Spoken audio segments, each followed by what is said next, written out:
네, 첫 번째 사건 공 기자가 준비했죠.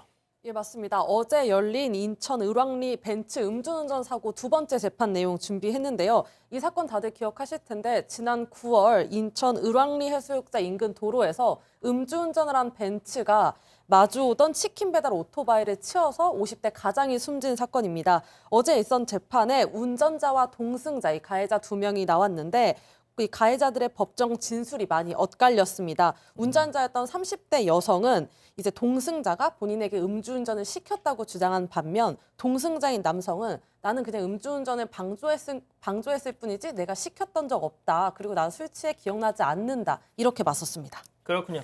자, 그러면 이번 사건 체크포인트 한번 짚어보죠. 동승자가 시켰다. 방금 공 기자가 얘기한 그 내용입니다.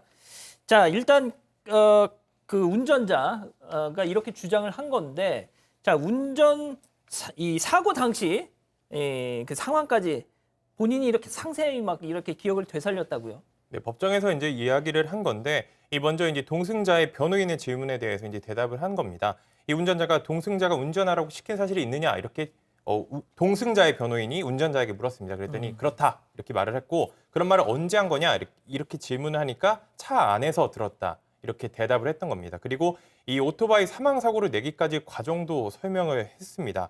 이 집에 가겠다고 호텔에서 술을 마시다가 이제 집에 가겠다고 하자 이제 친구가 말리면서 싸움이 났고 친구를 피해서 이제 주차장까지 내려가려고 했다. 이렇게 말을 했고 이 동승자가 차 키와 휴대폰을 챙겨서 따라왔고 처음에는 이제 운전자가 대리 운전기사를 불러달라고 했는데 이 동승자가 처음 술을 샀던 편의점 앞까지만 가자 이렇게 해서 운전을 처음 하게 됐고 이 편의점 앞에 가서 멈췄더니 더 가라는 이런 취지로 앞을 향해 손짓을 했다. 이렇게 주장을 했습니다. 그러면 그 뒤로 쭉 운전을 했다. 네네. 그러다 사고까지 이르게 됐다. 이런 주장입니다. 자, 뭐가 됐든 무슨 변명을 하던 음주운전을 직접 한 건 명백한 사실인데 교수님, 근데 이 운전자가 법정에서 울음을 터뜨렸다고 해요. 네. 저는 이 얘기를 듣고 약간 드는 생각이 본인이 뭐 시쳇말로 온팡 다 뒤집어 쓰는 걸 좀 우려해서 이렇게 이제 막 술술도 뭐 얘기를 하는 게 아닌가 뭐 이런 생각도 들던데 어떻습니까? 글쎄, 뭐 그럴 수도 물론 있겠죠. 그런데 그 법정에서 CCTV를 틀고 그리고 나서 사고가 어떻게 일어난 것인지 결국은 본인도 시청을 했다고 합니다. 예. 그렇기 때문에 지금까지 이제 수사기관에서 뭐 가타부타 계속 이제 진술을 해온 것과는 사실은 좀 다른 어떤 통찰이 온 게 아니냐. 아하. 결국에는 사고가 나게 된 경위를 적나라하게 CCTV를 보면서 뒤늦게 이제 깨달은 바가 있어서 결국 눈물을 펑펑 흘린 게 아니냐 이런 생각을 해볼 수가 있고요. 예. 결국에는 아마 사고가 굉장히 경황 없이 일어난 것으로 보입니다. 지금 이 여성 같은 경우에. 그런데 문제는 이 여성의 이제 혈중 알코올 농도가 0.194 그러니까 거의 0.2에 해당할 정도로 술을 아주 만취했던 걸로 그러니까요. 보이거든요. 예. 그렇기 때문에 결국 본인이 우회전을 하면서 아마도 우회전을 하는 각도가 굉장히 좀 넓게 그래서 중앙선을 침범한 게 아니냐 이렇게 이제 추정을 하게 되기 때문에 결국에는 아마 그런 상황을 아마 당시에는 정확하게 인지하지 못했던 것 같은데 법정에서 CCTV를 보면서 재차 이제 확인을 하게 된 것으로 보입니다. 그래서 결국 눈물을 펑펑 흘린 게 아닌가 그런 생각을 하게 됩니다. 예. 네. 자, 변호사님, 그런데 앞서 뭐 우리 기자들이 소개를 했지만 동승자는 나는 그 사람한테 음주운전 시킨 적이 없다. 뭐 이렇게 또 막 발뺌을 한단 말이죠. 네, 음주운전을 방조한 건 인정하지만 예. 내가 시키지 않았다, 교사는 아니다라는 입장인데 그동안 일관되게 이러한 입장을 취하고 있습니다. 마지막까지도 마찬가지인데요. 그러면서 이 동승자 변호인이 이런 이야기를 했어요. 당시에 그 운전자를 대리운전기사로 착각을 했다. 예? 대리운전기사로 착각을 해서 운전을 하라고 한 것이기 때문에 운전자에게 음주운전 하라고 시킨 것은 아니다라는 입장을 펴고 있습니다. 예. 또 여기에 더해서 이 사건 직후에 또 동승자가 운전자를 회유해서 이거 내가 연관 안 됐다고 이야기해주면 돈을 지급하겠다, 뭐 합의금을 내가 지급하겠다 이런 얘기를 했다는 이야기도 나왔습니다만 일단 동승자는 그런 적 없다는 입장을 밝히고 있습니다.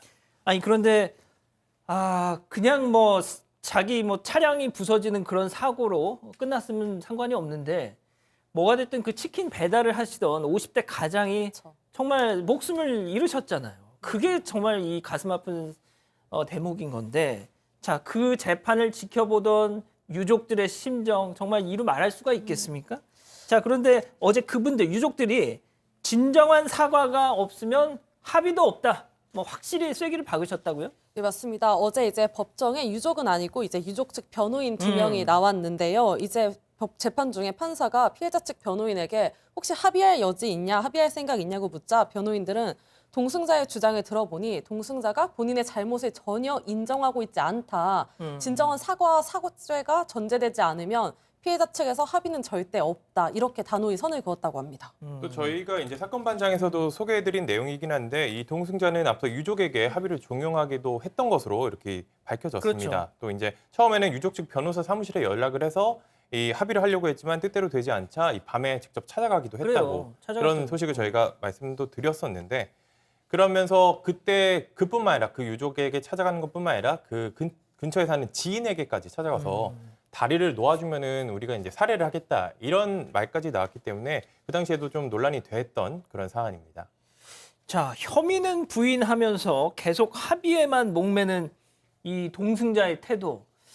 교수님이 어떻습니까? 글쎄 합의를 하게 되면 아무래도 양형에서 상당 부분 이제 유리한 정황이 될 것이다라고 생각을 틀림없이 할 것 같은데 문제는 이 유족들 딸도 있고 뭐 이런데요. 그런데 밤늦은 시간에 남자 3명 심지어는 그 3명 중에 한 명은 손해 사정사라고 합니다. 아이고야. 이런 이제 그야말로 관련된 모든 법률 전문가부터 다 동원해가지고 야밤에 계속 찾아다니면서 결국은 사과는 안 하고 합의만 결국은 받아내겠다는 태도는 사실은 유족들에게 오히려 2차 가해행위를 하는 것과 진배 없다 이런 생각이 예. 들고요. 매우 부적절하게 보입니다.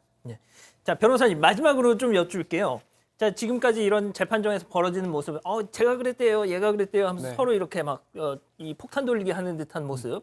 이게 실제 어떤 뭐 좀 재판에 어떻게 좀 작용을 할까요? 일단 사회적인 또 윤리적인 평가와 별개로 법원은 공소 사실에 대한 판단만 합니다. 그러니까 검사가 기소한 내용에 대한 판단만 하는 거거든요. 따라서 특정한 범죄를 범했는지 여부를 판단하게 되는데 그러한 유죄 판단을 이끌어내는 게 검사의 임무죠. 그리고 또 나쁜 사람입니다라고 해서 되는 것이 아니라 유죄의 확신을 가질 정도의 증거를 제출해야 되는 것인데요. 따라서 법정에서 공범으로 기소된 사람들이 서로 책임을 미루는 것은 너무나 일상적입니다. 특이한 일은 아닙니다. 예. 누구나 그렇게 하고 있고 그렇게 할 수 있는 일입니다. 그러겠죠. 다만 그런데 그 후에 결과적으로 유죄 판결 나왔을 경우에는 또 엄한 처벌로 이어지는 것이거든요. 특히 양측의 그 공동 피고인의 주장과 진술이 다를 경우에는 법원이 둘 중에 누구 말이 맞는지를 가려야 되는데요. 이 사건은 생각보다 자료가 많아요. 뭐 영상도 있고 또 구체적으로 당시 현장에 있었던 사람들의 이야기도 있습니다. 따라서 판단하는 게 그렇게 어려운 소송은 아닐 것으로 예상됩니다. 알겠습니다.